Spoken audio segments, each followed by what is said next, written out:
Bukan sensasi, bangun diskusi, data bicara, bukan asumsi. Pariwisata bangkit, bisnis maju, investasi melaju, lintas generasi, lintas persepsi. POV, sudut pandang kita. Halo, apa kabar sahabat Eljon? Selamat datang di Point of View POV Sudut Pandang Kita. POV, sudut pandang kita. Inilah talk show yang membuka ruang diskusi, lintas perspektif, lintas realitas, dan lintas generasi. Setiap suara punya ruang untuk bercerita, setiap sudut pandang punya versi dari makna. Di sini, di POV bersama saya, Francisca Rati. Dan Point of View kali ini kita akan membahas music tourism, mesin baru pariwisata Indonesia. Sebelumnya kita saksikan dulu tayangan berikut ini.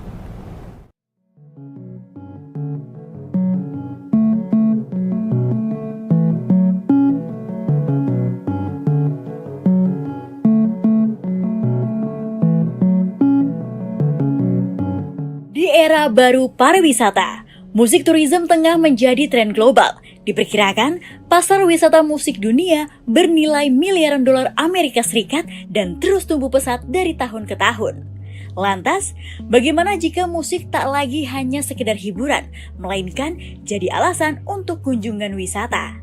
Berdasarkan data statisfact.com, atas nama musik, wisatawan tak segan melakukan perjalanan lintas daerah dan negara demi menghadiri konser, pertunjukan, hingga festival musik.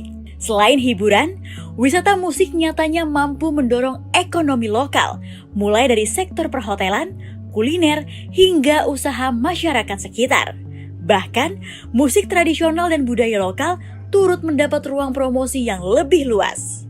Meski menjanjikan, wisata musik masih menghadapi tantangan seperti tingginya biaya perjalanan, risiko cuaca ekstrim, hingga pembatalan acara mendadak. Namun, dengan perencanaan dan kolaborasi yang tepat, wisata musik dinilai tetap memiliki prospek kuat ke depan.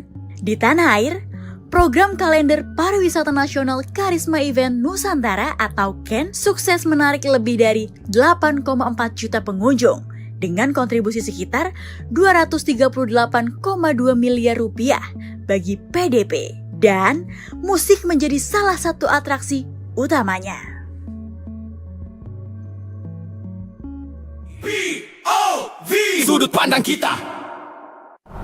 Ya, dan untuk membahasnya sudah hadir bersama kami Michael Pranajaya selaku trainer dan musik factor. Halo Pak Michael. Halo Kak Kim, apa kabar? Kabar baik. Kayaknya udah bawa gitar nih. Kayaknya udah siap main musik nih. Iya, saya mau kenalin pakai musik factor boleh ya? Boleh dong. Ya, inilah lagunya ya. Musik factor, acara musik value dan inspirator. Musik factor, mengupas tentang musik, nilai hidup inspirasi.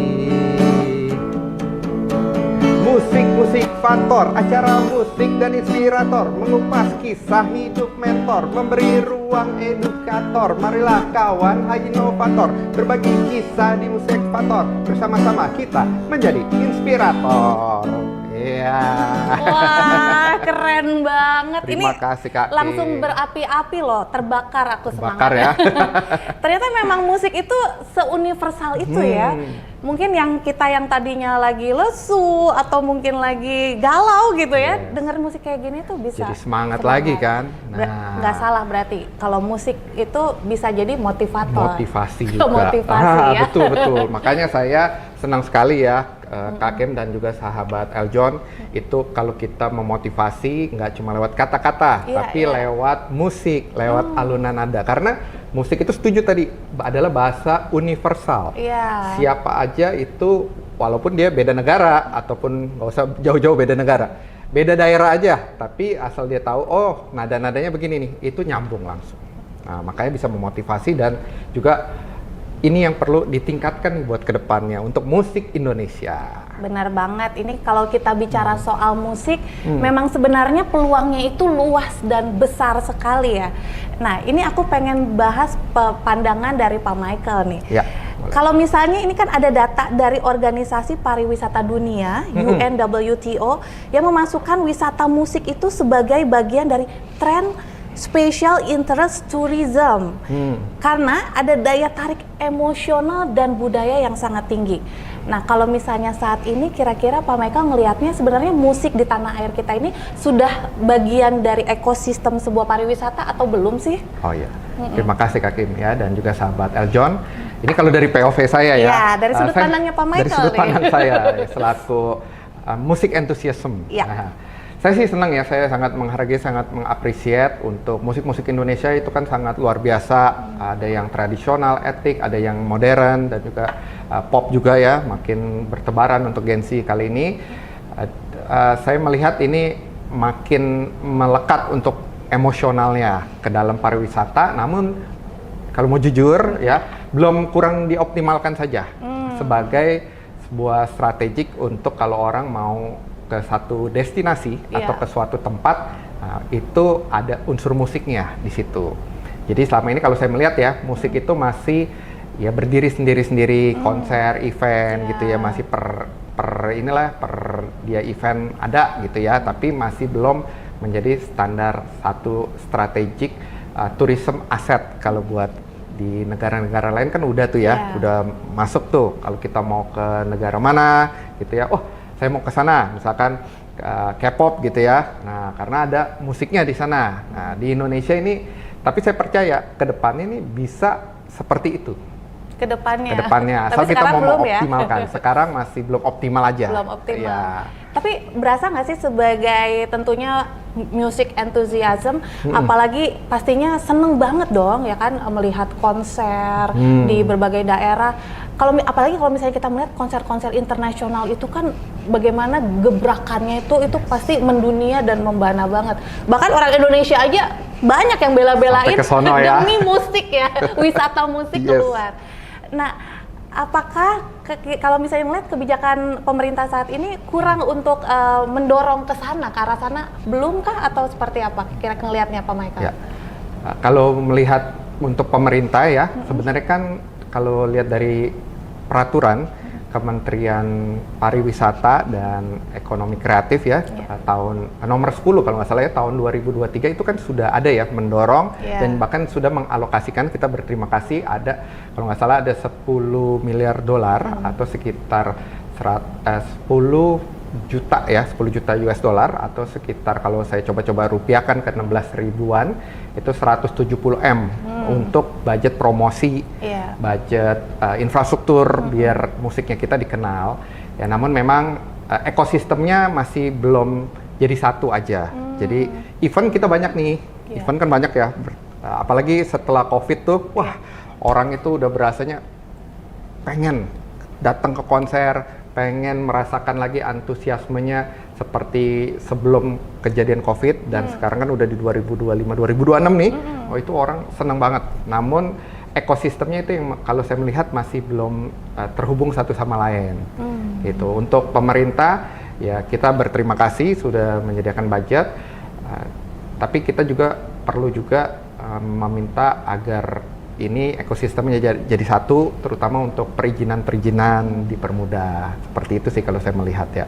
Kalau dari sudut pandang Pak Michael nih, kira-kira apa sih ya sebenarnya yang paling dibutuhkan saat ini biar musik itu benar-benar jadi bagian dari ekosistem pariwisata? Jadi orang sudah mindsetnya sekarang pariwisata itu bukan sekedar destinasi atau hidden gem, tapi juga ada bagaimana melihat peluang bahwa saya pengen wisata musik ke daerah situ. Apa sih yang dibutuhkan sebenarnya kalau dari seorang music enthusiast? Kalau dari saya melihat ya, yang dibutuhkan pertama yang tadi saya bilang ya, kalau kita mau menyelenggarakan suatu musik berbasiskan pariwisata, tentunya kan ini padat akan regulasi, betul ya? Iya, betul. Perizinan, keamanan ya, terus juga menggunakan ruang publik juga kan itu perlu izin, perlu apa dan lain sebagainya. Nah itu yang perlu kalau bisa ya di fleksibilitas lah ya untuk masalah perizinannya. Kalau sekarang yang dirasain udah dipermudah atau masih perlu dipermudah lagi sih sebenarnya kalau saya melihat ya dari teman-teman gitu ya yang berbicara Terutama kalau mereka bisa lintas instansi kan lebih enak lagi tuh ya ngurusnya seperti itu. Jadi kayak kita one step bukan one step closer, bukan itu judul lagu. One stop shopping ya, kali one stop ya. shoppingnya, jadi kita satu izin lebih gampang lah dipermudah. Yang kedua, kalau saya melihat kita perlu adanya kalender event nasional nih.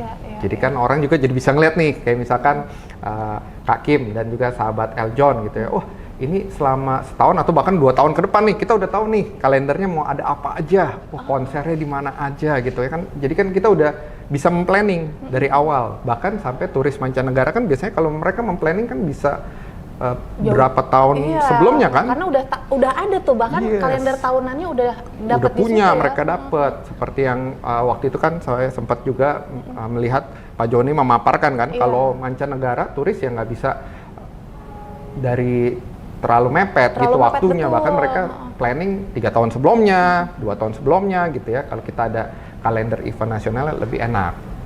Sama yang ketiga adalah kita butuh yang namanya dukungan, terus juga butuh afirmasi terutama kepada musisi-musisi yang lokal nih, biar mereka juga nggak kalah sama IO besar yang di luar dari daerahnya, sehingga itu bisa membuat mereka semangat kan, bener nggak Kak Kim? Berarti kalau misalnya dilihat benang merahnya ini sebenarnya di promosi juga ya, ada ya? Betul. Kurang ya promosi.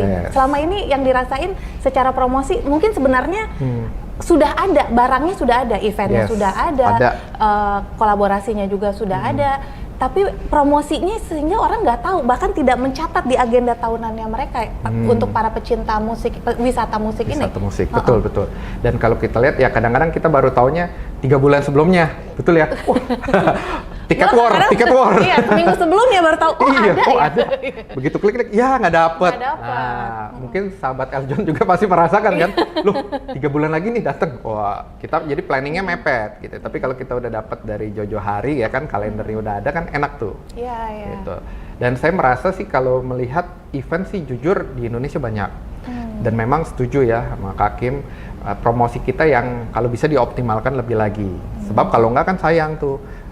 Istilahnya habis konser selesai, orang udah pulang, kalau nggak terdokumentasi dengan baik ataupun nggak di blast lagi tuh ya kan, ya udah itu hanya akan jadi kenangan di lokasi itu aja konsernya. Nggak orang nggak tahu lagi kan, misalkan di Bali gitu ya udah orang cuma selesai udah pulang. Tapi kalau terdokumentasi entah itu di Bali atau di di daerah yang lain, otomatis kan orang masih lihat, oh ini ada di mana nih, NTB, wah ternyata bagus juga ya, nggak cuma konsernya tapi tempat wisatanya.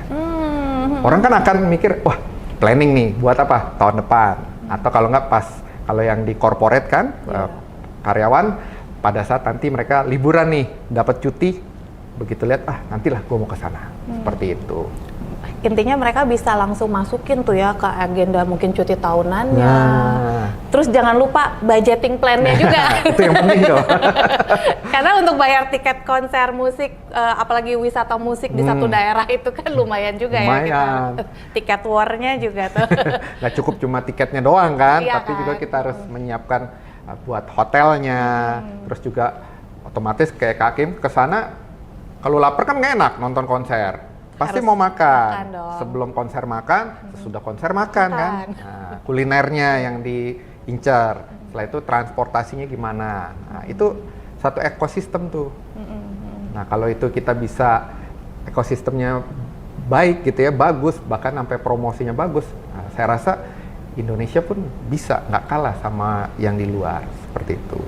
Ini ngomong-ngomong soal promosi dulu nih. Kemarin kan kebetulan Eljon TV launching logo baru, wajah baru. Nah, ini dengan identitas baru ini kan semakin mempertegas bagaimana posisi kita sebagai TV pariwisata pertama dan satu-satunya yang akan terus mempromosikan pariwisata di Indonesia, salah satunya wisata musik dong pastinya. Nah, kira-kira apa sih yang dibutuhkan nih dari wajah baru Eljon TV ini ke depannya untuk semakin mempromosikan khususnya wisata musik ini? Wisata musik ya, oke. Kita sangat mengapresiasi dan senang sekali nih Eljon satu-satunya dan yang konsisten ya untuk travel musik.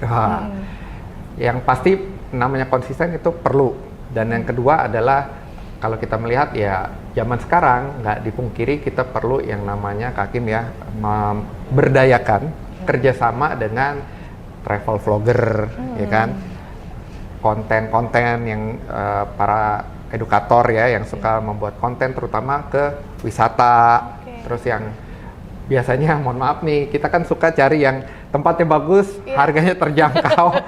Musiknya kita seneng, nah itu tuh, nah kan sampai banyak hari tuh, ini ya, sampai hari itu. ini masih sama. Memang.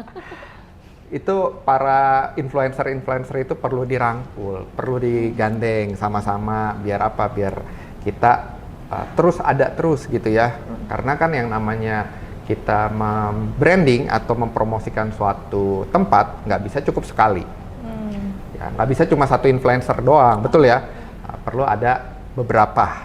Nah, atau kalau boleh ya sekelompok influencer ini dilatih atau bahkan diberikan satu treatment gitu ya, di mana mereka ya silakan konten di bagian-bagian mana sehingga nanti pada saat mereka publish kan nggak cuma satu orang tapi ada banyak. Nah, kalau ada 20 aja tuh ya Kak Kim gimana? Berarti kan 20 konten ya. Kalau sehari satu aja muter terus tuh. Nah, seperti itu sih untuk promosinya kalau saya melihat ya. Karena zaman sekarang nggak bisa dipungkiri media promosi ya di Eljon udah bagus dan juga jangan lupa orang pakai HP. Nah, kita nonton Eljon TV di mana? HP kan? Iya, nah, jangan lupa itu. Kita nontonnya konten. Betul. Seperti itu. Tapi setuju nggak sih kalau misalnya kita melihat saat ini ya, bahwa konser-konser musik saat ini dan mungkin bisa dibilang musik wisata kali ini tuh masih terfokus di destinasi-destinasi tertentu gitu, belum merata ke semua destinasi pariwisata di Indonesia. Nah, apakah mungkin nggak sih makin lama akhirnya jadinya kebudayaan-kebudayaan lokal daerah itu semakin diangkat melalui adanya wisata musik ini, musik tourism ini bisa mengangkat justru budaya-budaya lokal yang mungkin sebelumnya belum nggak pernah kita duga sebelumnya ya, ada loh. Ternyata ada gitu. Ternyata ada kan. Ya, setuju sih Kak Kim ya. Jadi kalau berbicara mengenai tempat destinasi ya, itu kan nggak cuma itu aja gitu ya. Walaupun kadang kan terpusat di sini gitu ya. Harapan kita ke depannya adalah memang di tempat-tempat lain juga itu kalau bisa musiknya itu pada saat konser ada tempat yang ikonik juga. Setuju ya? Jadi ibarat kata sekarang kan udah bagus nih, seperti ada Prambanan Jazz, terus juga ada Jazz Gunung Bromo ya, Gunung Bromo. Terus kalau bisa di tempat-tempat lain juga yang orang belum familiar. Jadi kan orang bisa melihat, oh iya, ada ya tempatnya di sana, dibuat konser, seru juga tuh. Artis mancanegara saya sering lihat ada tuh, jadi mereka konser di tengah-tengah diambil pakai drone gitu ya, pemandangannya gunung, jadi benar-benar dia konsernya di gunung. Nah ini kan tentu akan membuat orang jadi yang melihat ya, wih belum pernah nih, mau ke sana. Iya, betul. Sehingga dari daerah tersebut juga kan hidup, UMKM-nya terangkat, terserap juga tenaga kerja kan. Seperti apa? Kalau ya kita buat sebuah konser kan pasti tentu butuh manpower. Setuju ya Kak Kim ya? Ya minimal sound engineer. Itu kan dibutuhkan banyak. Sound engineer lah, terus buat security keamanan ya akan konser tersebut. Terus juga yang mau jajan di sana, kuliner dan lain sebagainya. Itu kan semua menyerap tuh tenaga kerja. Nah, dan kalau tadi kita melihat tayangannya ya, sahabat Eljon, itu bisa berdampak juga kan ke GDP kita. Tadi kalau nggak salah dikatakan ada 446 juta dolar ya. Kalau itu sekitar 7,8 triliun kalau saya nggak salah ya, dirupiahkan ya. Nah, itu kan impact banget tuh buat pendapatan Indonesia. Iya, bisa dibayangin ya kalau misalnya setiap daerah akhirnya mendapatkan ininya masing-masing, pendapatan per kapitanya masing-masing, berapa gitu kan pendapatan naik langsung yang diterima oleh negara. Bahkan itu tadi yang menarik, ternyata justru peluang untuk menciptakan lapangan kerjanya tuh besar sekali di situ. Apalagi kalau agendanya benar-benar dibuat tahunan begitu. Nah, yang kita harapkan kan nggak cuma one show aja kan ya, on off gitu ya. Kita kan pengennya berkelanjutan. Setuju ya Kak Kim ya? Jadi ini nih misalkan tiap tahun nih di sana, ntar ada lagi daerah yang baru. Jadi kan orang punya banyak pilihan, plus yang namanya memori itu nggak bisa dilupakan. Setuju ya? Iya. Kita mungkin lupa tanggal konsernya kapan, bener ya? Tanggal konsernya lupa lah pasti kita. Tapi kita yang mengingat adalah memorinya. Gue pernah ke sono, kayaknya pas waktu liburan Idul Fitri misalkan ya, atau liburan akhir tahun. Orang ingatnya itu aja, tanggal mungkin lupa, tapi memori dan juga perasaan pada saat kesana itu yang membekas. Tapi kalau sebagai seorang musisi juga nih ya, termasuk pemerhati musik, ada nggak sih keinginan pengen banget membuat event musik di mana atau nonton konser musik di mana gitu? Ada nggak daerah mana yang wah kayaknya kalau aku bikin di situ keren banget nih gitu? Ya ada. Wow, apa tuh? Pengen sih cita-cita. Gitu ya. Cuma tempatnya kayaknya agak jauh. Kita ya, buka di sini, Papua, ternyata gitu ada ya. sebuah hidden gem ya, yang jadi incaran yang seorang jadi incaran. musisi. Karena begitu saya melihat foto kalau dari teman ya, wih cakep ya. Terus juga menunya gitu ya, wah seafoodnya, wah luar biasa di daerah Papua gitu ya, Raja Ampat. Nah, pengen sih seperti itu ya di daerah-daerah sana ataupun di tempat lain. Oke, ternyata itu salah satu cita-cita Pak Michael ya untuk bisa melihat langsung konser atau membuat event. Untuk ya kalau Tuhan menyanggupi ya kita bisa buat event ya alhamdulillah. Kalau belum ya mungkin yang lebih expert dulu gitu ya ke sana ya kita jadi nonton konser sambil kuliner. Nah, yang ditujukan itu kuliner. Habis nonton konser 2 jam 3 jam kulinernya. Nah, itu yang kadang orang suka lupa ya. Bener nggak? Iya. Kita antusias untuk musik, saya setuju karena saya juga senang dengan musik gitu ya. Tapi kan bagaimana kita bisa membuat orang bertahan nggak cuma 2 jam 3 jam setelah itu dia pulang. Tapi gimana kalau dia bisa stay 2 hari 3 hari? Itu tentu akan menjadi pendapatan nggak sih buat negara? Karena kalau misalnya kita bicara soal wisata kan kita nggak bicara soal 1 hari, pasti bisa berhari-hari atau bahkan mungkin berminggu-minggu. Tapi kita akan kupas lagi nanti sesaat lagi. Jangan kemana-mana sahabat Eljon, tetaplah bersama kami di POV Sudut Pandang Kita. POV Sudut Pandang Kita. LJTV Eljon TV Eljon TV. Kami orisinil pariwisata Indonesia maju, bisnis dan investasi terus melaju, satu layar kilaukan mata dunia. Eljon TV Indonesia punya. Eljon TV Indonesia, satu layar, satu negeri, satu nama. Eljon TV. Eljon TV. Eljon TV. Eljon TV. Eljon TV.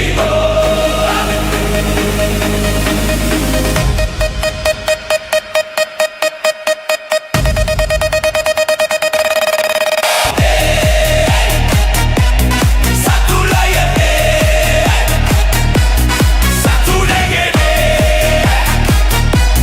satu nama. Eljon TV. Elmori, dari alam untuk kesehatan Anda. Elmori, olahan daun kelor asli Indonesia yang dipilih karena memiliki banyak manfaat kesehatan. Dibuat dari bahan organik, berkualitas, dan alami. Kaya dengan protein, vitamin, kalsium, zat besi, dan magnesium, serta asam amino esensial yang bermanfaat bagi tubuh. Elmori kini hadir dalam berbagai pilihan praktis untuk menemani gaya hidup sehat keluarga Indonesia. Karena menjaga kesehatan keluarga bisa dimulai dari alam, dari daun kecil penuh manfaat dengan Elmori. Temukan Elmori dalam varian lengkapnya. Scan QR Code untuk informasi dan pemesanan produk.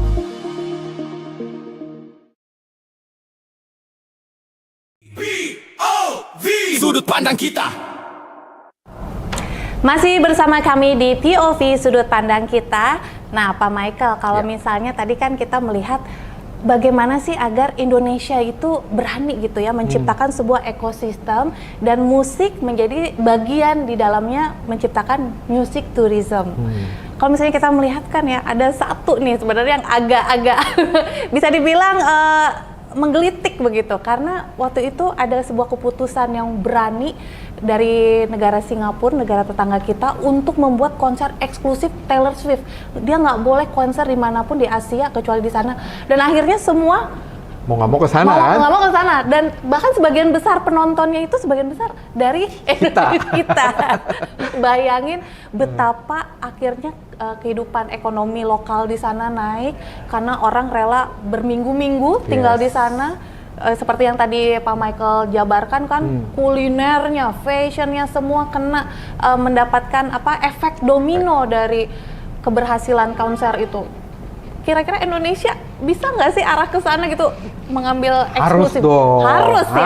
Jawabannya bisa atau enggak? Harus. Yang penting kita mau atau enggak gitu. Karena kan kalau melihat dari data ya, data yang tahun 2024 yang biasanya Pak Sandiaga Uno ya sering bawa, dari 3.000 konser tuh sebenarnya itu kan ada perputaran uang tuh.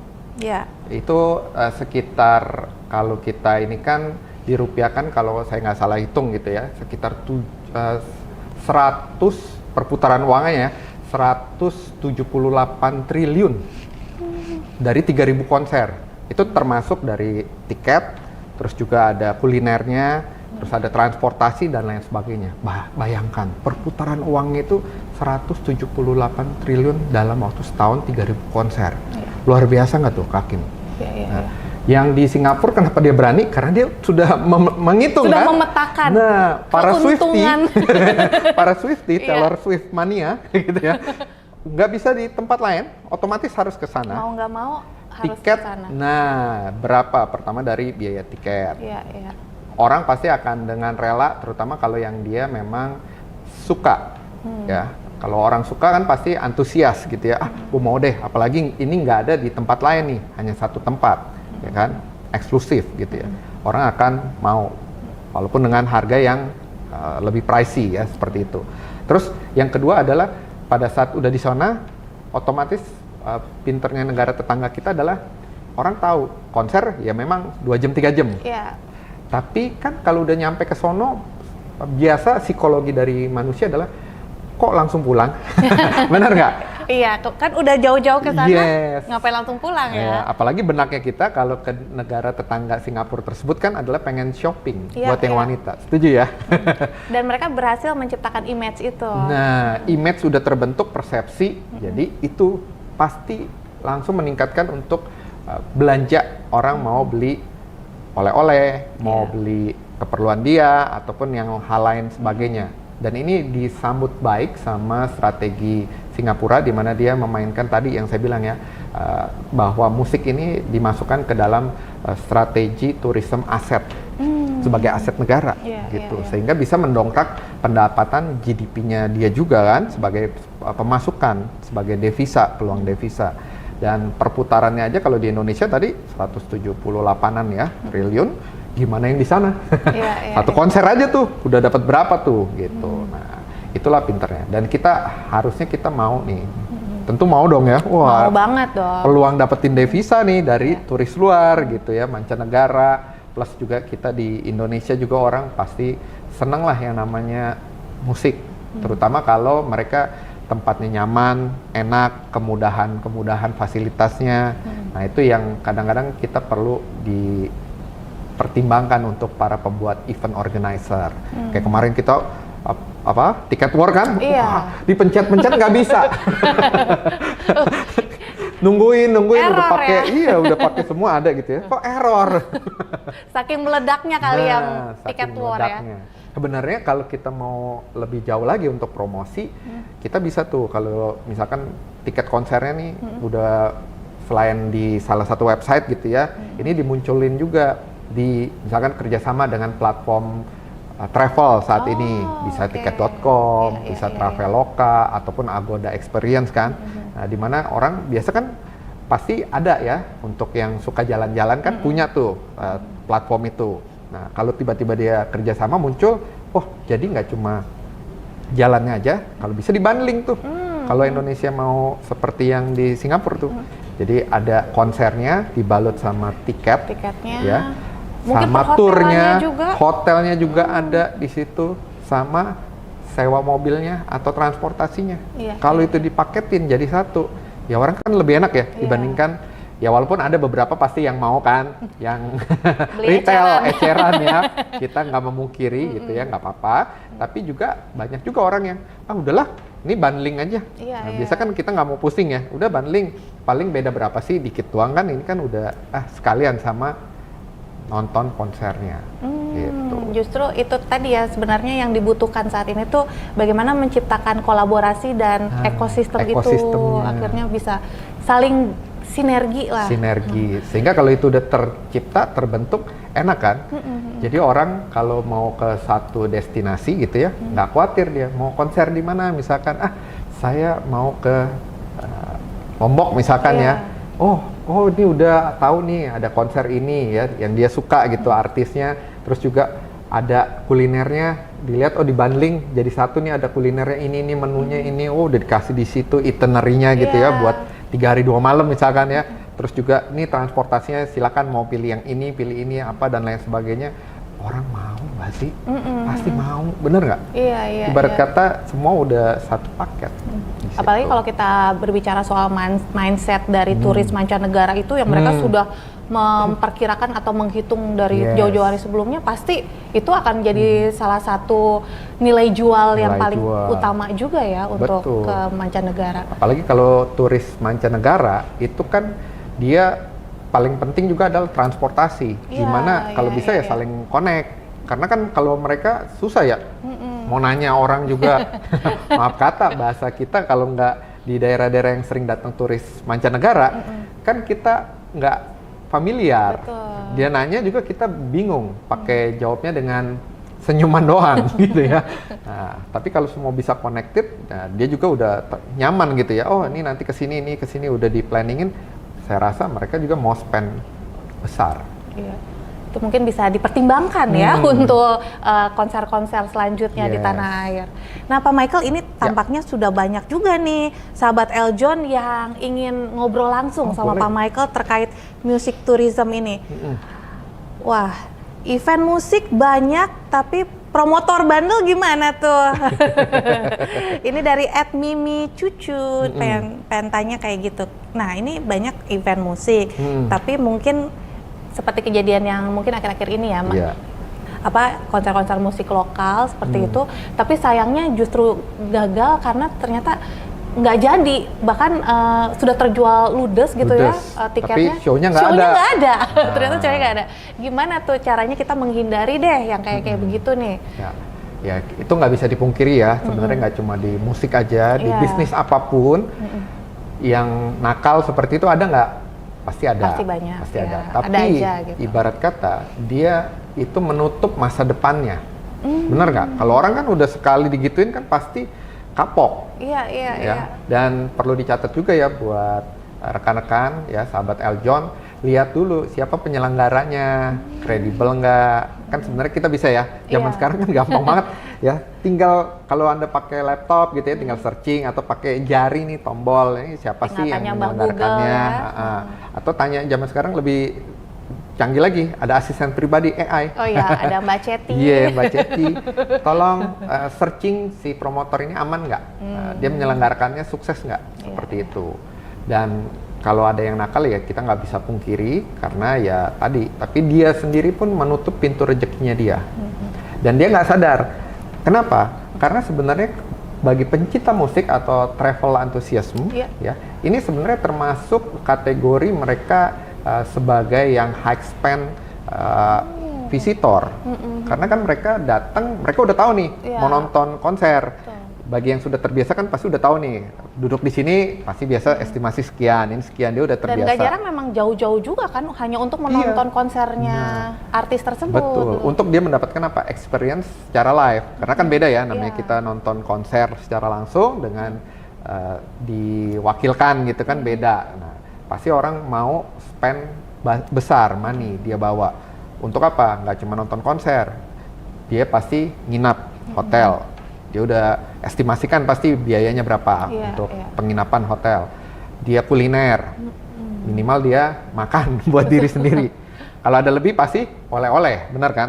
Dia udah spend juga di situ. Transport dia pasti udah sediakan juga di sana. Dan yang uniknya lagi ya, buat sahabat Eljon, biasanya untuk musik tourism dia datangnya nggak sendiri. Betul ya? Iya, betul. Nggak mungkin kan nonton konser. Nah, nggak mungkin cuma sendirian kan? Kayaknya nggak enak, betul ya? Pernah nggak sih ngalamin nonton konser sendirian gitu? Pernah sih, karena nggak ada yang nggak dapat izin gitu ya. Mau cuti nggak bisa gitu. Ya udah, tapi kan akhirnya ketemu juga. Biasanya kalau yang seneng gitu ya, kayaknya pernah lihat gimana? Gini, akhirnya jadi dapat teman gitu ya. Dan yang namanya kita nonton konser paling enak ya ajak teman, minimal berdua atau bertiga kayak gitu. Iya, betul. Nah, jadi bisa dilihat ya bahwa itu saling sinergi tuh. Orang mau spend, ada temennya, ada kelompoknya, komunitasnya bahkan ya, dan lain sebagainya. Kalau promotor yang nakal ya sebenarnya dia menutup pintu rezeki dia di masa depan sendiri. Istilahnya dia membalikkan bakul nasi dia sendiri gitu ya. Nah, itu sih kalau pendapat sangat dari saya. Disayangkan ya sebenarnya dan ya. Tolong sahabat Eljon ya hati-hati seperti yang tadi saya bilang. Tolong cek dulu kredibilitas dari penyelenggaranya ya, apakah dia selama ini berjalan dengan baik atau ini kayaknya baru nih. Nah, harus ekstra hati-hati kalau yang baru seperti itu. Tapi kalau misalnya ngelihat dari pengalamannya Pak Michael sendiri, pernah nggak ngalamin seperti itu? Misalnya udah menanti-nanti nih ya kan, wah ada konser musik ini yang paling dinanti-nanti, tahu-taunya pas hari H-nya zong gitu, kena prank nih. Pernah nggak ngalamin itu sih? Puji Tuhan sih selama ini belum ya. Belum ya? Jangan sampai. Iya benar. Puji Tuhan selama ini ya tidak. Cuma teman saya ada kena. Gitu. Jadi dia karena tiket war-nya nggak dapet, ya dia coba cari dari sosmed gitu ya. Ya, terlihatnya sih kelihatannya kayak menarik gitu ya, banyak followersnya apa dan lain sebagainya. Ternyata itu akun ya yang dimainin sama dia ataupun sama temennya ya buat menimbulkan kayak, kayaknya ini bener nih. Ya, seperti itu akhirnya belilah tiket sama si calo tersebut dengan harga yang lebih via sosmed, dengan harga yang lebih mahal. Anggap aja misalkan contoh ya harganya 5 juta, dia berani bayar 7 juta atau 8 juta. Karena apa? Ya kan pengen nih. Ya. Karena yakin ini karena ngeliat testimoninya kayaknya banyak gitu. Dan begitu sampai di tempat lokasi, pada saat di scan barcode, ya nggak bisa. Katanya sudah tergunakan. Aduh, itu pengalaman pasti diingat seumur hidup tuh ya. Itu sih. Ya ini mungkin benar-benar apa istilahnya, ya untuk kedepannya sahabat Eljon hati-hati kedepannya begitu, karena ternyata jangan asal melihat dari sosmed ya, karena kita tidak tahu siapa sebenarnya di balik sosmed itu kan. Di balik layarnya kan bisa siapa aja. Iya betul. Atau bahkan dia sendiri punya banyak akun gitu ya zaman sekarang. Jadi hati-hati sahabat Eljon. Oke, semoga terjawab begitu ya. Nah, ini ada lagi nih pertanyaan dari Sheila Maker. Wisata musik katanya mendongkrak pariwisata, tapi siapa sih sebenarnya yang benar-benar diuntungkan musisi lokal atau justru promotor besar nih? Kira-kira kalau dari sudut pandangnya Pak Michael selama ini nih, kalau misalnya ngelihat, kan pasti sebagai music enthusiast melihat juga ya, bagaimana sih peluang-peluang usahanya seperti itu. Kira-kira untuk UMKM lokal itu sebenarnya sudah dilibatkan atau kelihatannya terlibat atau enggak sih untuk di apa sama-sama diangkat, sama-sama didukung gitu. Oke, terima kasih pertanyaannya untuk Kak Sela ya. Tadi siapa yang diuntungkan? Sebenarnya sih seharusnya dua belah pihak, betul ya? Dua-duanya kan. Ya, kita nggak bisa memungkiri lah, yang namanya promotor pasti dia kan nyari bisnis juga dong. Kalau dia nggak untung, ya siapa yang mau ngejalanin lagi, bener nggak? Besoknya gimana? Iya, besoknya bakul nasinya dia gimana, kayak gitu. Nggak mau menyelenggarakan lagi. Nah itu dia juga harus untung, ya. Untung dalam arti kata untuk bisnisnya dia bisa running lagi ke depannya jangka panjang, promotor. Terus juga untuk musisinya gimana? Ya pasti dia juga harus diuntungkan. Biasa kan kalau musisi diundang dia udah ada fee-nya tuh. Bermacam-macam ya artis di Indonesia ya teman-teman tahulah, ada yang dari jutaan, puluhan juta, bahkan ratusan juta itu udah biasa sekali manggung. Misalkan konser, ada yang 350 juta, ada yang 500 juta, bahkan sampai 1 miliar juga ada, ya seperti itu. Nah, yang terpenting adalah ya dia dibayar sesuai harganya dia, kan jelas ya. Dia juga nggak dirugikan kan. Nah, dan kalau saya melihat untuk musisi lokal ya, untuk musisi lokal ataupun daerah-daerah di situ, mungkin lebih baik sih dilibatkan juga, nggak cuma pada saat hari H ataupun H- berapa gitu ya, tapi pada saat membuat planning. Sehingga kan jadi dia misalkan ada promotor datang ke satu daerah ya, dia berdiskusi juga, oh ada musisi apa nih ya. Jadi nggak cuma ditampilkan pada saat sebagai pembuka doang, band pembuka ataupun untuk, kan kita senang ya dengan kebudayaan gitu ya, tapi jangan cuma saat opening aja kalau saya melihat gitu. Akan lebih bagus apa? Di pre-event juga dilibatkan.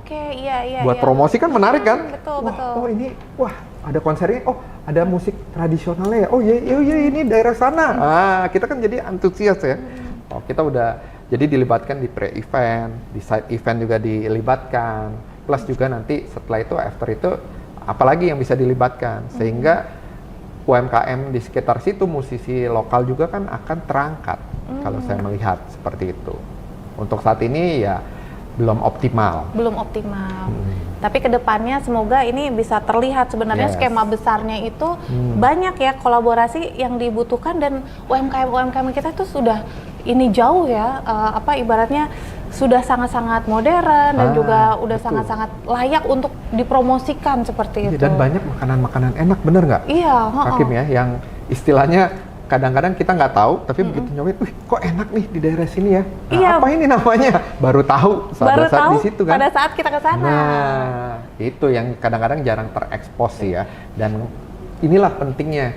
Makanya Eljon TV hadir nih. Biar apa? Biar orang juga kan jadi aware ya. Oh iya, ini harus melibatkan juga penduduk lokal, UMKM, musisi lokal juga jangan lupa. Musisi lokal. Banyak yang suara-suaranya bagus, apalagi sekarang ini ya, kan kita banyak nih di lagu-lagu timur yang seneng ya kita ya.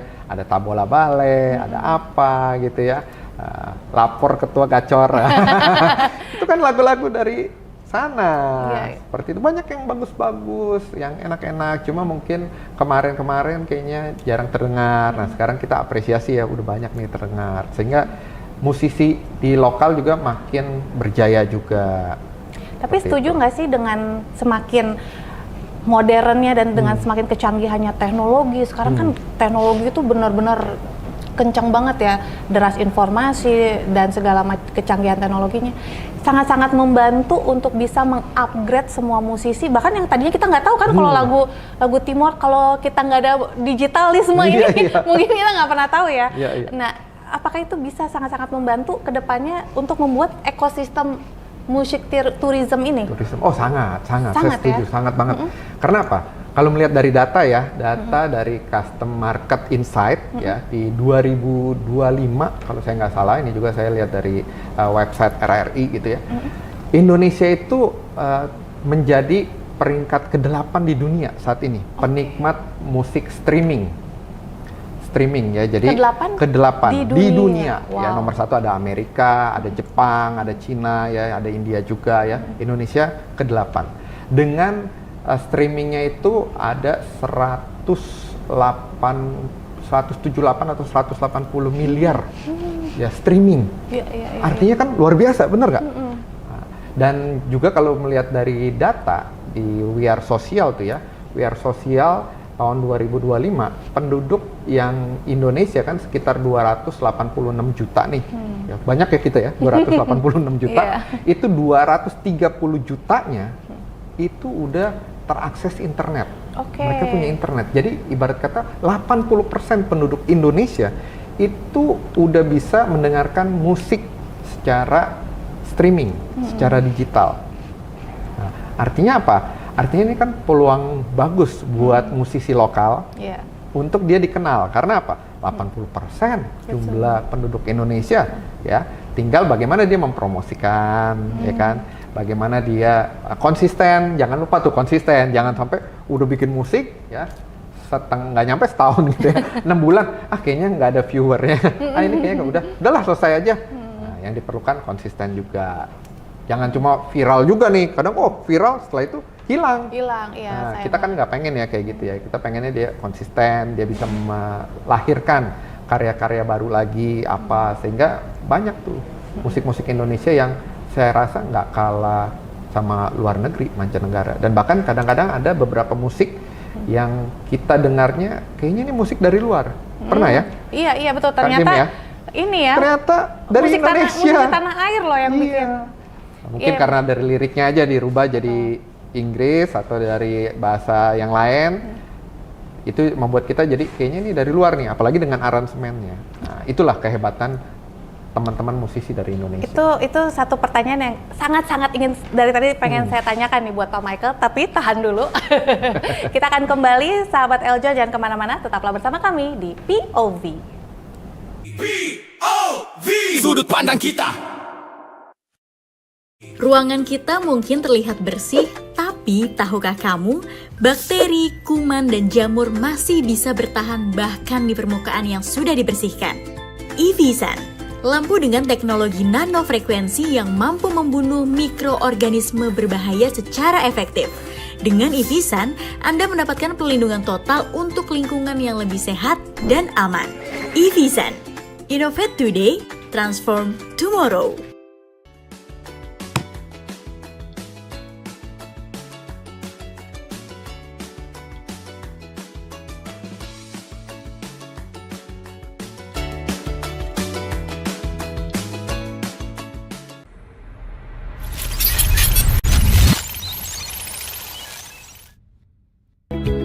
Eljon TV, pertama dan satu-satunya televisi pariwisata di Indonesia, didirikan sejak tahun 2007 di bawah PT Eljon Star Vision.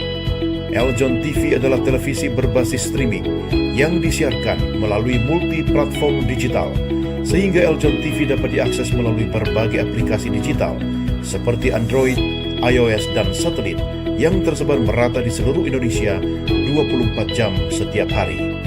Eljon TV fokus dengan 3 topik utama seputar bisnis, investasi, dan pariwisata. Eljon TV. Bernaung di bawah Yayasan Eljon Indonesia, kami melakukan pembinaan, pengarahan, dan penyelenggaraan kegiatan kreativitas bagi generasi muda Indonesia. MJS Talent Management menjadi agensi komersial talent, influencer, endorser, entertainment, dan brand ambassador, terbuka untuk umum, dan banyak peluang buat kamu. Yuk segera bergabung dengan cara scan QR Code berikut ini. Jangan lupa follow Instagram Talent Management di @mjstalentmanagement. MJS Talent Management, influencer platform of your choice. POV, sudut pandang kita. Terima kasih Anda masih bersama kami di POV Sudut Pandang Kita. Pak Michael, ini satu pertanyaan yang dari tadi saya penasaran pengen nanya nih Pak Michael. Apa tuh? Setuju nggak sih kalau tadi kan bicara kok ya, kalau misalnya kita dengerin musik kita nggak sadar ya ternyata itu musisi lokal tanah air loh. Nah setuju nggak sih sebenarnya kalau kita mau mempromosikan musik Indonesia itu harus ada bahasa Indonesianya? Lirik Indonesia ya? Dalam lirik Indonesia? Setuju. Setuju ya? Kenapa? Karena biar orang juga kan tahu ya, ini dari daerah mana sih? Nah, itu kan jadi kayak keunikan suatu negara gitu ya. Walaupun mungkin kita mau kasih ada bahasa umumnya, universalnya gitu ya, tapi jangan lupa bahasa Indonesia juga harus ada. Seperti itu. Harus di-insert atau diselipin lah ya, diselipin. Sisi-sisi budaya Indonesianya, terutama lirik bahasa Indonesianya. Bahasa Indonesianya. Itu sebenarnya yang kurang ya, karena kita selama ini kalau melihat kan, saya nggak tahu deh kalau Pak Michael sudut pandangnya sebagai seorang musisi dan pengamat, pemerhati juga, kira-kira melihat apakah musisi Indonesia itu memang lebih pede atau bangga kalau misalnya dia bisa menyanyikan lagu-lagu dalam bahasa Inggris atau internasional gitu dibanding bahasa Indonesia atau gimana? Berbicara mengenai pede, semua musisi sih pede-pede aja sebenarnya ya. Mau lagunya bahasa Indonesia ataupun bahasa Inggris, dan saya percaya teman-teman pencipta lagu juga pasti mengupayakan itu semua. Biasanya adalah pada saat kita gunakan Inggris memang karena bisa jadi pada saat kita buat lirik kan itu sebenarnya hak copyright dari si penciptanya kan, Iya, iya. terserah dia mau nyiptain pakai bahasa apa gitu Iya, ya. betul juga ya. Iya, itu kan hak dia gitu. Tapi dia pasti berpikir kalau pakai bahasa Inggris ya biar ini bisa nggak cuma dinikmatin buat di Indonesia aja lokal, tapi kan juga bisa buat orang yang di luar. Mungkin dia punya sahabat gitu ya. Zaman sekarang kan enak ya, kita bisa berteman dengan siapa aja dari negara manapun gitu. Dan yang perlu diingat memang ya jangan lupa kita kan pakai bahasa Indonesia, bolehlah diselipin sedikit gitu ya Indonesianya. Karena apa? Saya melihat salah satu strategi teman-teman yang dari Korea juga pinter kan? Ya, ada Inggrisnya, memang ya, buat biar apa? Biar fasih kan orang, karena kan bahasa Korea nggak semua orang bisa gitu. Tapi setelah itu dia kasih lirik terus deh. Berikutnya Korea, untuk apa? Menunjukkan ciri khas juga. Oh ini musik dari sana, seperti itu. Tapi ada nggak yang Korea itu full Inggris? Ada juga gitu ya. Salah nggak? Nggak salah menurut saya. Untuk memudahkan, karena kan kalau untuk mancanegara ya pasti lebih mudah kalau pakai bahasa yang universal, betul nggak sih? Betul kan? Nah, tapi jangan lupa kita juga harus bangga dengan lirik Indonesia. Untuk apa? Membuktikan bahwa oh ini pencipta lagunya dari mana? Oh dari negara ini, seperti itu. Iya, sebenarnya itu juga salah satu challenge gitu ya. Bagaimana sih kita tetap menggunakan musik menjadi bahasa universal, tapi tetap bagaimana unsur Indonesianya tetap masuk begitu ya di situ ya. Selain di lirik juga sebenarnya bisa kita masukin di aransemen. Iya. Jadi Kak Kim kalau pernah dengar gitu kan ada ya, yang oh ini kayaknya lagunya kayak internasional nih. Terus tapi tiba-tiba di tengah ada etniknya. Nah itu beberapa musisi di Indonesia saya lihat udah luar biasa. Dia membuat seperti itu dikombinasi, itu salah satu tindakan yang brilian menurut saya, cerdas, dan itu menunjukkan oh ini ada unsur dari daerah mana nih orang atau dari negara mana. Bagi yang telinganya mendengarkan itu pasti dia mau mencari itu. Ini dari negara mana ya? Nah, ini kayaknya aransemennya enak nih. Walaupun mungkin liriknya masih universal gitu ya, tapi dari aransemen itu menunjukkan kebanggaan dia juga kan bahwa ini dari daerah saya loh, dari negara saya. Itu boleh juga, nggak apa-apa. Ya itu sebenarnya salah satu kebanggaan kita juga ya sebagai penikmat musik, bisa wah ini dari negara kita nih ternyata ya. Kan salah kalau satu promosi juga itu. Mempromosikan bahwa wonderful Indonesia dengan musiknya juga ada. Gitu. Nggak cuma wisatanya, tapi ada musiknya juga, ada yang lainnya. Wah, cakep kalau bisa kayak gitu. Tapi kalau misalnya Pak Michael nih ngelihat kira-kira posisi kita di sebagai musik tourism di tren global itu udah di mana sih posisinya? Kan kalau misalnya kita melihat tadi dari data statifacts.com tuh bahwa ada ini peluang untuk menciptakan nilai miliaran dolar loh ke depannya di musik tourism aja secara global. Tren global tuh udah mengarah ke sana. Tapi posisi Indonesia di mana nih sekarang di saat ini ya kan? Apakah kita masih hanya sebagai pasar penikmat aja atau kita udah gaspol ke arah sana juga? Terima kasih. Saya sih percaya dan optimis ya bahwa kita saat ini memang penikmat, betul masih ya? Penikmat. Terlihat dari data streaming ya, posisi 8 besar gitu. Ya nggak masalah juga ya. Artinya apa? Bahwa orang di Indonesia itu suka musik, betul ya? Itu pertanda positifnya. Nah, tinggal kedepannya adalah bagaimana kita bisa dari penikmat menjadi pelaku atau menjadi penyedia musik tersebut. Nah, itu menjadi challenge, tapi kita berterima kasih kepada artis-artis kita juga yang sudah go internasional, membawa harum nama Indonesia. Kan udah ada ya, yang muda-muda tuh, saya nggak sebut nama ya, tapi pasti sahabat Eljon udah tahu lah ya. Luar mereka biasa juga ya berjuang ya di sana. Musik tanah air sebenarnya. Iya, nah tinggal gimana nih kita nih, ekosistemnya kita untuk bisa seperti mereka. Perlu peranan dari pemerintah juga untuk mendukung, perlu peranan dari siapa? Dari keluarga kita juga nih, kalau bisa. Karena apa? Buat di keluarga, kadang-kadang orang lebih condong ke otak kiri ya, logik. Oh iya, betul. Oh anak saya pintar, dia pintarnya ini ya. Tapi otak kanan, kreativitas, musik, seni, itu yang kadang-kadang suka dilupakan. Kalau nilainya yang ini lebih tinggi, wah dipuji-puji. Yang ini tinggi tapi biasa aja. Padahal kalau kita berbicara, ya tadi ya perputaran ekonomi, ya sekali manggung dia bisa nutup berapa bulan tuh. Iya, iya. Bener nggak? Untuk daerahnya aja Iya, ya. untuk daerahnya aja. Atau ibaratnya kalau saya kerja di musik, nyanyi cuma berapa lagu, bisa hidup berapa bulan. Berapa bulan, Nah, betul. Istilahnya jadi semua harus mendukung untuk ke arah sana. Sehingga banyak talent-talent muda pun merasa disupport. Nggak Iya. cuma dari pemerintah, nggak cuma dari dia doang, tapi dari dukungan yang paling terdekat adalah keluarga. Sehingga orang jadi mau kan bercita-cita, oh saya mau jadi misalkan contoh jadi Kakim, kenapa? Oh nyanyi internasional, Iya, Wah, bayarannya sekian, wah sudah menikmati ini sambil jalan-jalan sambil konser dia bisa wah banyak pemandangan yang indah, konser di belakangnya ini dan lain sebagainya, sehingga banyak lahir generasi-generasi baru ya musik veter baru yang bisa mempunyai misi dan mempunyai harapan membawa harum nama Indonesia ke panggung dunia. Apa jangan-jangan abis ini alih profesi jadi musisi nih kayaknya. Kayaknya udah siap menciptakan lagu nih ya Pak Michael. Boleh juga ya. Boleh ya. Tapi aku pengen tahu deh Pak Michael, kan kalau misalnya tadi bicara soal bagaimana sekarang perkembangan musik tanah air dan gimana mereka akhirnya bisa go internasional yang sangat-sangat luar biasa gitu kan pertumbuhan bagaimana musik ini ke depannya. Tapi kalau misalnya lagi-lagi nih kita bicara soal teknologi yang sekarang sudah banyak ya, bahkan ada AI yang bisa menciptakan musik seperti itu. Kira-kira apakah peluang atau tantangan nih kalau yang seperti itu dianggapnya untuk seorang musisi? Apalagi kan Pak Michael juga suka menciptakan lagu, musik seperti. Apakah itu sebuah peluang atau justru tantangan?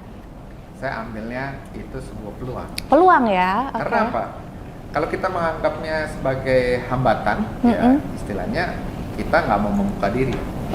Saya menganggapnya sebagai peluang. Kenapa? Apalagi dengan teknologi saat ini AI gitu ya, bisa dengan cepat dia membantu saya. Saya juga ada bikin lagu yang pakai AI kok. Oh wow. Saya ngetes kan, belajar kan seperti apa ya? Oh bisa, lirik dari saya. Betul. Set, masukin. Oh ternyata bisa juga ya seperti ini. Nah tinggal kita meraciknya aja. Dan kalau kita ya memang sih ada yang namanya mereka kan juga baru belajar gitu ya. Iya. Bagi kita yang sudah menciptakan ya suka pakai yang manual gitu ya, pasti berasanya kok kayaknya kurang ya. Ya nggak apa-apa, jadikan dia sebagai partner, learning partner gitu. Dia belajar, kita juga belajar kan sama dia. Nah, dari situ saya percaya kalau kedepannya adalah AI ini juga bisa membantu buat teman-teman musisi menjadi lebih baik lagi karena ya dia bisa mengaransemen dengan cepat, bisa memberikan inspirasi ke kita juga kan. Oh justru memberikan insight juga ya. Inspirasi ya kan, insight. Oh begini ya, oh bagus juga ya. Nah, saya pakai beginilah dan lain sebagainya. Nah ngomong-ngomong ini kan kita tunggu nih karyanya yang terbaru dari Pak Michael, tapi boleh spill dulu dong, katanya sudah mempersiapkan musik nih buat kita di POV kali ini. Boleh ya Pak Michael? Apa sih judulnya? Ini ciptaan baru nih, baru tadi diciptain kayaknya. Baru banget ya. Sesuai dengan temanya kita ya, travel musik kan ya? Iya. Nah ini yang saya teringat dari travel musik dan juga tadi kata-katanya ya, ya ini yang saya tercipta aja ya. Travel musik, travel yang asik, perpaduan wisata dengan musik, travel musik.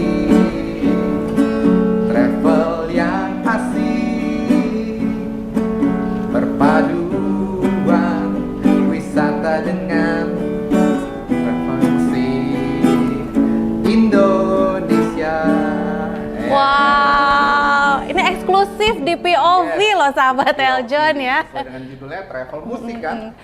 Akan segera beredar di Spotify. Oh, boleh juga ya. Boleh juga. Terpikirkan tuh. Langsung tercipta tuh travel musik. Dan ini kita selagi masih di sini juga ini ya kolaborasi terus pastinya. Akan ada acara baru loh dari Pak Michael. Apa itu? Kedepannya bersama dengan Eljon TV kita mau ada acara untuk meningkatkan apa tadi? Travel dan musik. Betul. ini acaranya bertemakan judulnya Musik Faktor, dimana kita musik ini juga bisa selain kita jalan-jalannya, itu juga bisa buat sarana healing buat anak zaman sekarang kan. Healing, musik faktor, musik dan inspirator ataupun memotivasi ya. Para motivator nggak cuma lewat kata-kata, nggak cuma lewat konten, tapi bisa juga lewat musik. Salah satunya adalah saya menciptakan lagu untuk musik faktor juga. Oh wow, Iya. boleh di-spill? Boleh ya? Boleh banget. Jelas. Ini harusnya yang nyanyi. Abis ini kita belajar bareng ya. Ini belajar ya. Harusnya Kak Kim nih yang suaranya lebih bagus. Ini kali ini yang saya ciptakan waktu itu kolaborasi juga, ya, memanfaatkan dengan yang tadi mesin learning. Oke. Jadi dia kasih yang awal, saya masukkan rap, terus sama teman saya ya waktu itu ya dimasukkan juga untuk bridge-nya. Wow. Jadi, Dan karena apa? Kita hasilnya? harus adaptif. Dan hasilnya?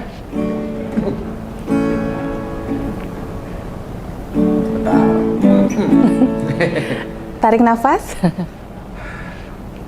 Yang tadi rap ya. Musik faktor, acara musik dan inspirator, mengupas kisah hidup mentor, menjadi ruang motivator. Marilah kita berbagi bersama di dalam acara musik faktor. Bersama-sama kita menjadi seorang musik faktor. Wow, terima kasih banyak Pak Michael, luar biasa. Pengen terus dengar tapi saksikan tentunya Musik Faktor sesaat lagi. Jangan lupa, pokoknya tunggu aja ya tanggal mainnya. Iya, hanya di Eljon TV. Demikian sahabat Eljon, POV kali ini saksikan terus ya Point of View di Eljon TV untuk diskusi menarik lainnya. Update berita-berita terkini seputar pariwisata, bisnis dan investasi di portal berita eljonnews.com. Ikuti juga sosial media kami di @eljonnews. Saya Francisca Rati pamit undur diri. Eljon TV, pionir televisi pariwisata dan dialog inspiratif Indonesia. Sampai jumpa. POV, Point of View. Ruang diskusi. Perspektif baru lintas generasi. Yeah. POV. Bukan sensasi, bangun diskusi. Data bicara, bukan asumsi. Pariwisata, bangkit bisnis maju. Investasi melaju, lintas generasi, lintas persepsi. POV, sudut pandang kita.